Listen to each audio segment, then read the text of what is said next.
बिस्मिल्लाहिर्रहमानिर्रहीम। कारवां development foundation के तावन से जो हम पाक पतन के अंदर अपनी फ्री नर्सरी में जो 10 लाख पौधे हम तैयार कर रहे हैं, उनको कोरे से बचाने के लिए अभी हम शापर डाल रहे हैं। और ये जो पौधे हम तैयार कर रहे हैं, इसमें ख़ुसूसी तौर पर जो नीम का पौधा है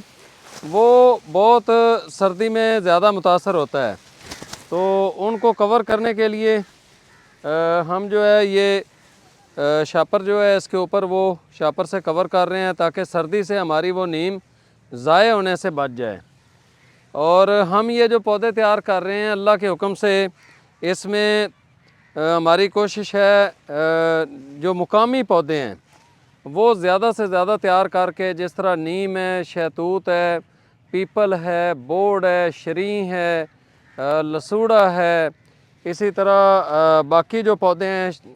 जो भी हमारे मुकामी पौधे हैं जो कलम के ज़रिए तैयार हो सकते हैं या बीज के ज़रिए तैयार हो सकते हैं, जिस तरह पिलकन है, तो वो सारे पौधे हम तैयार करके जनूबी पंजाब, चौलिस्तान, बलोचिस्तान और थरपारकर वगैरह जहाँ तक हमारी आसानी से पहुंच हो सकी, इंशाल्लाह वहाँ तक हम पहुँचा कर पाकिस्तान को अमली तौर पर ग्रीन करके अपने हिस्से की शमा जलाएंगे। तो मैं शुक्रिया अदा करता हूँ ब्रदर आबिद गिलानी का, जो कि चेयरमैन हैं इस फाउंडेशन के, कारवां डेवलपमेंट फाउंडेशन के, तो उनका कि उन्होंने ख़ुसूसी तौर पर एक प्रोग्राम बनाया कि हमें ज़्यादा से ज़्यादा प्लांटेशन करनी है पाकिस्तान भर के अंदर। तो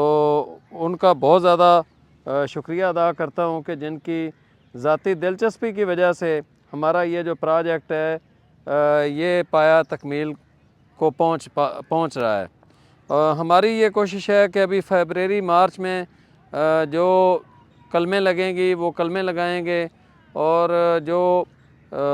ये टाली वगैरह के जो पौधे एंटायर प्लांट उनको हम लगाएंगे थैलियों के अंदर, और अभी जो पौधे तैयार हुए पड़े हैं ये वाले पौधे। तो कुल मिलाकर इंशाल्लाह हमारी कोशिश है कि इस नर्सरी से हम 1 मिलियन पौधा जो है 2025 के आखिर तक निकालेंगे। इसमें हम 50,000 कीकर और 10,000 सवाइना पहले ही किसानों के अंदर, ज़िम्मेदारों के अंदर तकसीम कर चुके हैं। तो आप लोगों से भी ये रिक्वेस्ट है कि पाकिस्तान को ग्रीन करने के हवाले से अपने हिस्से की शमा जलाएँ। बहुत शुक्रिया।